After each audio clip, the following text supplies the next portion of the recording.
नमस्कार दोस्तों, कैसे हैं आप सब। उम्मीद है कि आप सभी स्वस्थ और मस्त होंगे। मैं हूं दिव्या और स्वागत है आपका आपके अपने चैनल दिव्या आर्या टॉक्स में।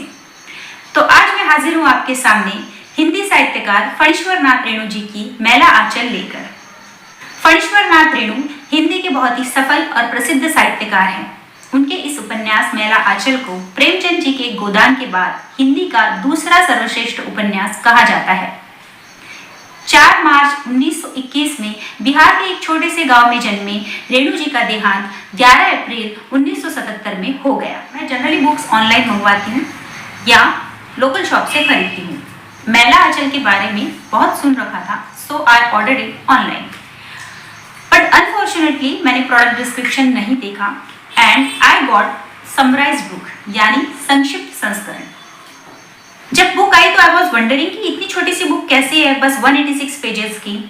बट देन आई थॉट कि ठीक है ना, वीडियो जल्दी बन जाएगा, कंटेंट मिल जाएगा, फास्ट रीडिंग के लिए अच्छा है।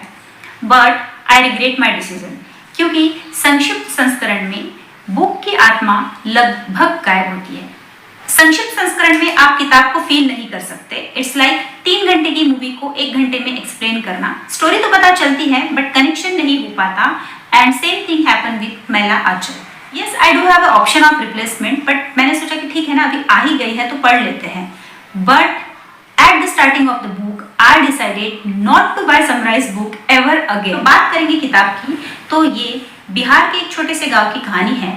1940 के दशक में भारत की ग्रामीण स्थिति के बारे में किताब बात कर ग्रामीण जीवन के रीति रिवाज, उनकी परंपराएं, समस्या, गरीबी, महामारी, राजनीति, निरक्षरता, जातिवाद, आपसी क्लेश, कलह, किसानों की और मजदूरों की मजबूरी, जमींदारों की सीनाजोरी, ऐसे कई मुद्दों पर भाष्य करती है। स्थानिक ग्रामीण भाषा का अधिकतर प्रयोग इस किताब में किया गया है। ऊपर से समराइज बुक होने की वजह से ज्यादातर बुक बाउंस हो गई। बहुत सारे कैरेक्टर्स हैं इस उपन्यास में और सभी के इर्द गिर्द कहानी घूमती रहती है।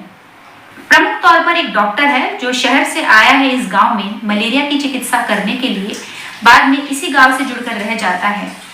बहुत सारे पॉलिटिकल कन्फ्लिक्ट्स हैं गांव के भीतरी लोगों के बीच। पूरी तरह से प्रभावित हुई इस किताब से ये तो मैं नहीं कह सकती, क्योंकि मैंने बेसिकली किताब पढ़ी ही नहीं है। मैंने तो बस उसका संक्षिप्त में उस किताब को जाना है और मैं आपको यही एडवाइस करूंगी कि इस किताब को आप पूरी पढ़िए as it is, not summarised. और अगर डिटेल में पढ़ी जाए तो बेशक ये किताब प्रभावशाली ही होगी और इसीलिए शायद इसको सर्वश्रेष्ठ उपन्यास कहा गया है गोदान के बाद।